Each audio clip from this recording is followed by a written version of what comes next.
Olá, cursistas! Sejam muito bem-vindos. É um prazer estar aqui com vocês novamente em nossa quarta aula. Meu nome é o professor Jardel Batista Soares. Peço que em nossas aulas vocês estejam munidos de papel e caneta para que, quando surgir alguma dúvida, vocês anotarem e depois postarem no nosso fórum Tira Dúvidas. E para que tenhamos um bom resultado, será necessária a dedicação de vocês nos estudos e atividades da sala virtual. Mas também é muito importante que vocês leiam toda a apostila. Vamos começar? Retomando ao nosso conteúdo das aulas anteriores, frente a Itamar Franco, a Fernando Henrique Cardoso, de 1992 a 1993, foi ministro das Relações Exteriores e, a partir de maio de 1993, assumiu o Ministério da Fazenda. Em 1994, foi eleito presidente da República e lançou o Plano Real, e foi reeleito em 1998, governando até 2002. O primeiro governo de Fernando Henrique Cardoso, o FHC, fez 3 grandes reformas na área econômica e financeira e na administração pública do país.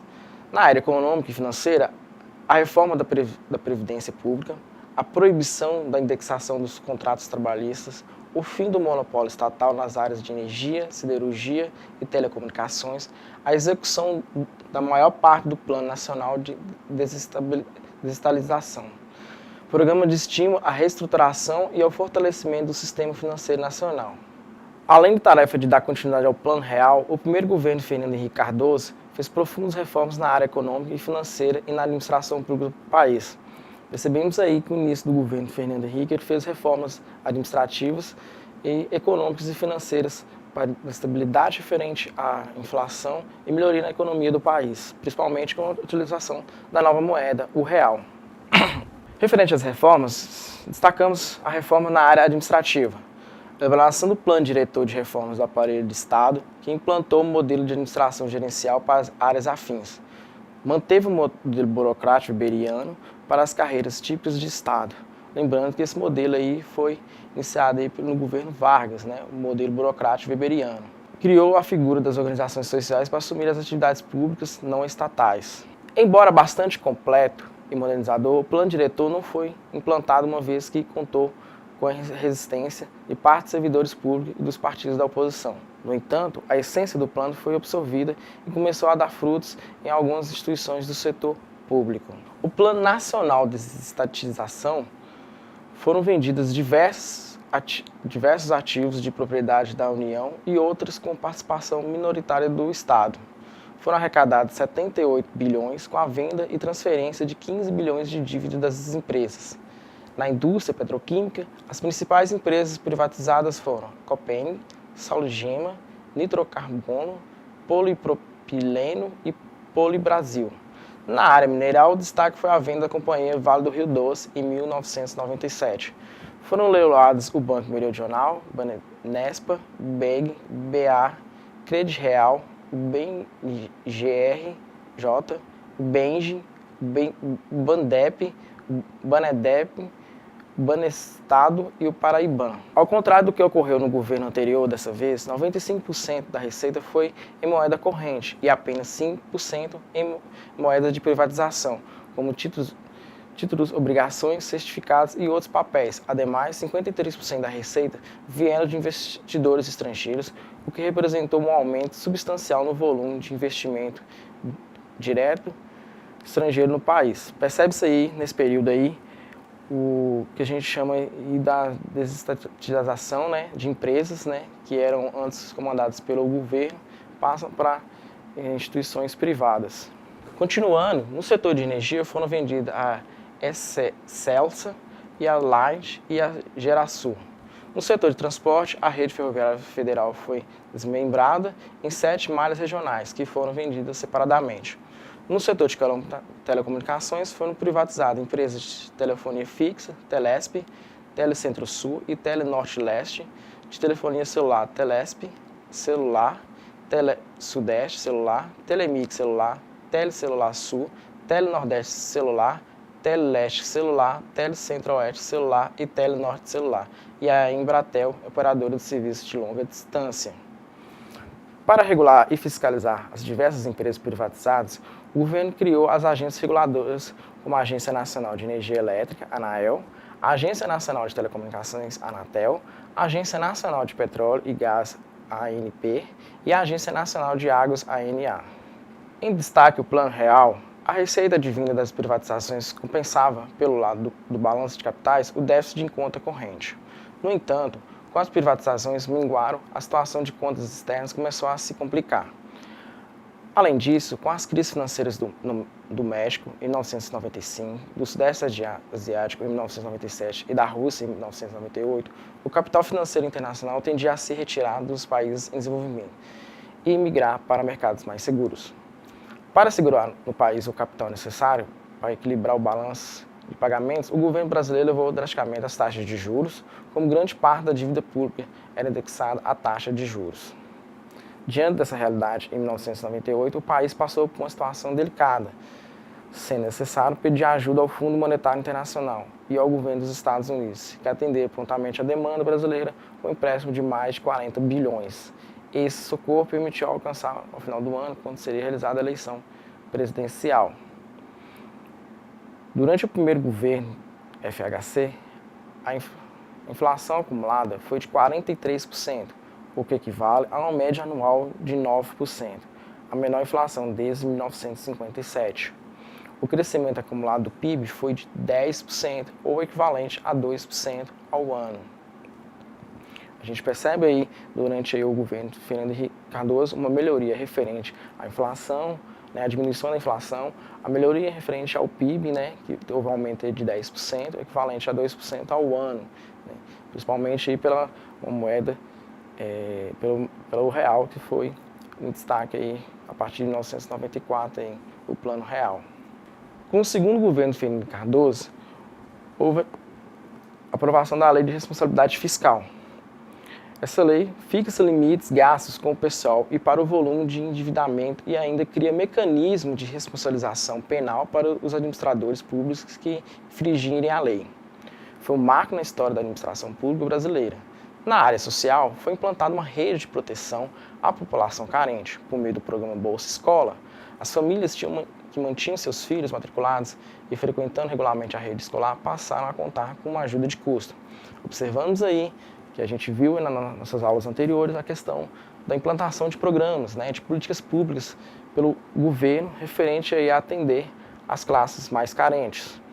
O governo de Fernando Henrique Cardoso, no seu segundo mandato, a gente percebe aí a implantação do Bolsa Escola, para manter os alunos frequentes na aula e a família receberia uma bolsa, que se incentivar a continuar os estudos e ajudar financeiramente as famílias. Embora a importância transferida fosse bastante reduzida, isso acabou incentivando aqueles que, por questão de sobrevivência, haviam deixado a escola para retornar aos estudos. É o destaque que a gente tem referente ao Bolsa Escola, que é a retomada dos alunos que estavam evadidos da escola, retornando aos seus estudos, e ajuda financeira às famílias carentes. Muitas vezes o aluno saía dos seus estudos para trabalhar, para colaborar no sustento da família. Com essa bolsa, houve a possibilidade de muitos alunos retornarem aos estudos e as famílias receberiam uma bolsa. Referente aos programas sociais do segundo governo, destacamos aí o Bolsa Escola, sistema que transferia direta a renda condicionada à frequência escolar das crianças e das famílias dos beneficiários. A gente também tinha o auxílio gás e o cartão alimentação. Embora a cobertura e o valor transferido pelos programas sociais fossem ainda insuficientes, a sua implantação reforçou a importância e a viabilidade de se construir no país uma ampla rede de proteção social. Destacando aí que a gente pega aí o período aí, ditadura militar, fim da ditadura militar, a crescente problemas aí sociais da população brasileira e a necessidade de implantação de políticas e de programas pelo governo federal para estabilizar aí a proteção social aí às populações mais carentes. O programa Bolsa Escola foi um programa que teve início no âmbito municipal, na Prefeitura de Campinas, sob a gestão de Magalhães Teixeira, e no âmbito estadual, no Distrito Federal, sob a gestão de Cristóvão Buarque. Esse programa foi considerado internacionalmente como modelo, uma vez que combinava a transferência de renda para as famílias carentes com incentivo à frequência escolar, considerada como a melhor porta de saída da pobreza. Continuando a nossa aula, os ataques nos Estados Unidos, o racionamento de energia e o receio de eleição de Lula no segundo governo de Fernando Henrique Cardoso, o PIB acumulou um crescimento de 8%, equivalente a uma média anual de 2%. A inflação acumulada no período foi de 39%. ou uma média anual de 8%. Percebemos aí o aumento da inflação. Em outubro de 2002, Lula foi eleito presidente da República. No 1º dia de janeiro de 2003, Fernando Henrique Cardoso passou a faixa presidencial para aquilo que representou durante muito tempo uma ameaça para a economia nacional. No entanto, como veremos a seguir, o governo Lula não colocou em prática a maioria das propostas históricas elaboradas dentro do seu partido, o PT. Ao contrário, Lula intensificou o ajuste fiscal, combateu a inflação utilizando os instrumentos clássicos de política monetária e deu prosseguimento ao programa econômico do governo anterior. O primeiro governo Lula, a gente pega o governo de Lula, ele foi de 2003 até 2010, são 2 mandatos, né? Então o primeiro, referente aí, a gente percebe aí na agenda microeconômica, previu diferentes medidas, dentre elas podemos destacar a instituição de operações de crédito consignado em folha de pagamento, o incentivo ao microcrédito, a nova lei de falência que busca a recuperação de empresa falida ao invés de sua liquidação, a lei de parcerias públicas e privadas que permite a participação da iniciativa privada nos investimentos públicos, a instituição de instrumentos de crédito e securitização do mercado imobiliário, que permite alongar os prazos de financiamento e facilitar o acesso a fontes de recursos para investimento de longo prazo. Na área social, o governo Lula unificou os programas de proteção social do governo anterior em torno do programa Bolsa Família. O novo programa foi ampliado em termos de cobertura e de valores unitários. Até o fim do governo, o Bolsa Família atendia a 10 milhões de famílias e tinha um orçamento anual de 8 bilhões. A magnitude do programa trouxe importante contribuição para o crescimento do mercado consumidor do interior do país, principalmente na região Nordeste. Cabe ressaltar que o governo Lula soube aproveitar bem as oportunidades oferecidas pelo crescimento da economia internacional, diversificando o número de parcerias comerciais e atuando de forma agressiva no comércio exterior. Nos 4 anos de governo, houve um crescimento de 128% no volume de exportações, que passou para 60 bilhões em 2002 para 137 bilhões em 2006, e um crescimento de 254% no saldo de balança comercial, que passou de 13 bilhões para 46 bilhões no período. Percebe isso aí? Preocupação referente aos programas sociais aí com Bolsa Família no governo de Lula, primeiro governo de Lula, e também a questão da estabilização econômica do país, que houve um crescimento aí significativo aí nesse período aí do primeiro mandato de Lula. A situação econômica referente a esse período, a gente pode destacar aí a situação econômica internacional durante o governo Lula foi extraordinariamente favorável, como resultado da expansão dos comércios exterior e dos investimentos diretos estrangeiros. O balanço de transações correntes e as reservas em moeda estrangeira apresentaram melhores significativos. Com a queda do valor do dólar e o acúmulo de reservas, foi possível reduzir o volume da dívida externa e liquidar os compromissos com o Fundo Monetário Internacional. Houve a queda da inflação, permitiu reduzir a taxa básica de juros e impulsionar o volume de crédito na economia. Esse cenário de estabilidade econômica contribuiu para o crescimento do número de empregos formais e para a queda do índice de desemprego no país. Isso foi importante, uma vez que o aumento dos empregos formais contribuiu para a redução do déficit do sistema previdenciário. Mais importante, no entanto, que os resultados positivos nos campos econômico e social alcançados pelo governo Lula foi a consolidação do processo democrático com a participação da sociedade civil, com agente importante na composição da agenda política e administrativa do país. Assim, sempre que o governo tentou impor mudanças que pudessem ameaçar o funcionamento do Estado de Direito, a sociedade civil organizada e, de modo especial, a imprensa e os partidos da oposição atuaram prontamente, inviabilizando tais pretensões. Apoiado nos bons resultados econômicos do governo, na ampliação da rede de proteção social, em seu carisma pessoal, Lula se reelegeu com relativa facilidade para o mandato de 2007 a 2010.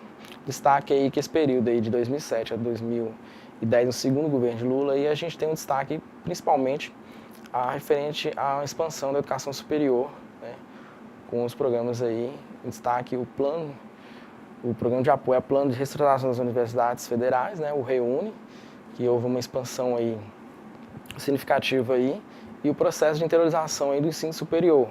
Hoje a gente pode observar que há vários campos aí distribuídos em regiões que eram carentes, né, da economia, e a expansão também dos cursos à distância, né, dos cursos de graduação para as regiões aí que eram carentes, né, da disponibilidade desse tipo de ensino. É um processo de interiorização do ensino superior que foi em destaque, realizado pelo ReUne, um programa implantado no segundo governo de Lula, que a gente destaca aqui, né, essa ampliação da expansão aí do ensino superior aí nesse período. E a inclusão principalmente aí do processo aí dos ingressos de escola pública, né, as pessoas de várias outras situações financeiras que tiveram acesso ao ensino superior. No segundo governo Lula, para a retomada do processo de crescimento do PIB, seria necessário aumento dos investimentos em infraestrutura urbana, energética e logística. O governo lançou o Plano de Aceleração do Crescimento, conhecido como PAC. O plano de investimento seria para o período de 2007 a 2010. O PAC contou com um orçamento de 504 bilhões, sendo 275 bilhões para a área de infraestrutura energética, 171 bilhões para a área de infraestrutura social e urbana e 58 bilhões para a infraestrutura logística. Percebemos aí, em destaque ali, o valor referente a 171 bilhões para a área social e urbana, referente aí às políticas aí, atender a sociedade mais carente aí do país. A gestão do PAC foi centralizada na Secretaria de Casa Civil da Presidência da República, sob o comando do ministro Dilma Rousseff. Em relação à situação econômica do segundo mandato do presidente Lula, houve um aumento do fluxo de investimentos estrangeiros diretos para o Brasil. No ano de 2008, os investimentos estrangeiros diretos líquidos chegaram a 40 bilhões, maior valor entre os países da América Latina. A elevação dos preços de commodities agrícolas e minerais e a cotação do petróleo, o aumento da inflação mudou o comportamento do Banco Central em relação à política monetária. Os juros baixos de economia que vinham caindo voltaram a subir. Porém, independente do impacto futuro da crise financeira internacional sobre a economia brasileira, esse impacto teve sido muito menor do que seria em tempos passados. A resistência da economia nacional aos choques externos cresceu muito nos últimos anos e as dificuldades econômicas mundiais podem, inclusive, ressaltar os pontos positivos do Brasil. Diante disso, das nossas aulas aí, a gente percebeu aí a necessidade de estudar as teorias. A gente trabalhou com a teoria do Estado, que é importante para vocês entenderem o desenvolvimento e mudanças do Estado brasileiro. A gente estudou aí como é que era a situação durante o período militar referente à crise do Estado de bem-estar social e no início e final da década de 80, o processo de redemocratização do país, a gente percebe, pós a Constituição de 1988, uma preocupação com as políticas públicas, principalmente voltada para as áreas sociais. Interessante também o cursista entender essas situações, referente às políticas públicas também, os conceitos, tá? Para estar entendendo também como funcionava as demandas, né? A aprovação das políticas públicas referente a esse período. E com isso encerramos os assuntos da nossa quarta aula. Espero que vocês tenham gostado e tenham absorvido o conteúdo apresentado. Lembre-se de que acessar a sala virtual, participar dos fóruns e postar suas dúvidas. E não se esqueça, os estudos da apostila, por enquanto, é só. Bons estudos e até a próxima!